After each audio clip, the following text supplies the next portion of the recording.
जिस नज़ारे को देखने के लिए अब तक बिहार के लोगों को वाराणसी, हरिद्वार जैसे गंगा घाटों पर जाना पड़ता था, अब वह सब कुछ आप बिहार में देख सकते हैं और यह सब साकार हो रहा है बिहार के सिमरिया में। नमस्कार, मैं हूं प्रियदर्शन और आप देख रहे हैं न्यूज फॉर नेशन। और बिहार के प्रमुख गंगा घाटों में एक सिमरिया को लेकर के ये एक बड़ी खबर है कि बिहार के गंगा घाट सिमरिया पर भी अब उस तरीके की सीढ़ियां, उस तरीके के ही खूबसूरत घाट दिखेंगे जैसे घाट और जिस प्रकार की सीढ़ियां देखने के लिए अब तक लोग बाग वाराणसी, हरिद्वार जैसे गंगा घाटों पर जाते थे। दरअसल बिहार का सिमरिया गंगा घाट पटना और बेगूसराय के बीच स्थित है और सिमरिया अत्यंत पावन माना जाता है। सिमरिया का गंगा घाट उन बिहार के गंगा घाटों में एक है जहां गंगा को लेकर के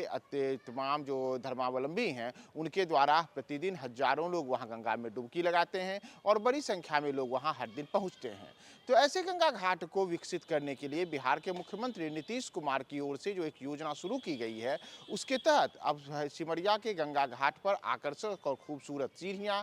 आकर्षक घाट और तमाम तरीके के श्रद्धालुओं के लिए सुविधाएं वहां विकसित की गई हैं और इन सब का लोकार्पण भी 16 जनवरी को होगा। जी हां, 16 जनवरी को बिहार के सिमरिया गंगा घाट को लेकर के एक बड़ी खबर यह है कि मुख्यमंत्री नीतीश कुमार 16 जनवरी को एक बड़ी सौगात देने जा रहे हैं। दरअसल अगर हम जल संसाधन विभाग की माने तो सिमरिया में, जो कि बेगूसराय के में स्थित है, वहां 250 मीटर सीढ़ी बन करके तैयार है। यानी कि गंगा घाट के ऊपर यहां 250 मीटर सीढ़ी बनाई गई है और सीढ़ी घाट पर अभी तक 11 स्तंभ भी बनाया गया है। इसके अतिरिक्त यहाँ पर प्लांटर, हाई टेंसाइल फैब्रिक और अलग अलग किस्म की जो तमाम तरीके की सुविधाएं होती हैं वो विकसित की गई हैं, जिसमें चाहे हम बात करें हाई मास्ट लाइट की, लाइट पोल की, पौधारोपण की या फिर गंगा दर्शन हेतु 6 डेस्क बनाने की। ये तमाम चीज़ें यहाँ पर बन करके तैयार हैं। और इतना ही नहीं, यहाँ पर धर्मशाला भी एक बन के निर्मित किया गया है, दो मंजिला है। इसके अतिरिक्त एक मंजिल निर्माण पूरा हो चुका है और दूसरे निर्माण चालू है। इसके अतिरिक्त अलग अलग प्रकार की तमाम वो सुविधाएं यहाँ विकसित की गई हैं,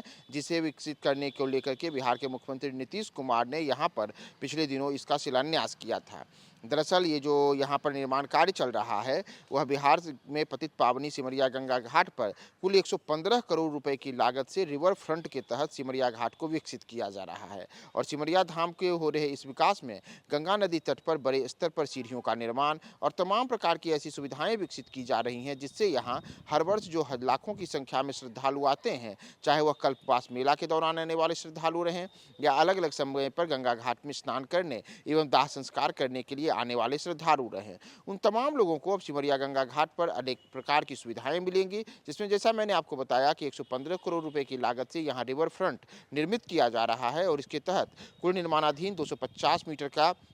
सीढ़ी घाट है और इसमें से एक बड़ा जो गंगा घाट है वो बनकर के तैयार हो चुका है और अब मुख्यमंत्री नीतीश कुमार इसका लोकार्पण 16 जनवरी को करेंगे। दरअसल माघ के महीने में हर वर्ष यहाँ पे कल्पवास का मेला लगता है और कल्पवास के इस मेला लगने के दौरान प्रतिवर्ष हजारों की संख्या में लोग सिमरिया गंगा घाट पर गंगा स्नान करने और पूरा कल्पवास का समय व्यतीत करने आते हैं। चूँकि सिमरिया जो है उसकी अगर हम बात करें तो वह मिथिला, मगध और अंग, एक तरीके से कहें तो तीनों क्षेत्रों की त्रिवेणी भूमि है और इस त्रिवेणी संगम वाले सिमरिया को अलग तरीके से विकसित करने के लिए बिहार सरकार ने पिछले दिनों योजना बनाई थी और उसी के तहत मुख्यमंत्री नीतीश कुमार ने यहाँ पर कुछ महीने पूर्व ही यहाँ निर्माण कार्यों का शिलान्यास किया था, जो कि अब एक उसका बड़ा हिस्सा बन करके तैयार है। तो अब तक जैसी सुविधाएं आपको वाराणसी में, हरिद्वार में, गंगा घाटों पर देखने को मिलती थी, वो तमाम प्रकार की सुविधाएं अब बिहार के सिमरिया गंगा घाट पर भी मिलेंगी। और सिमरिया एक तरीके से कहा जाए तो देश का एक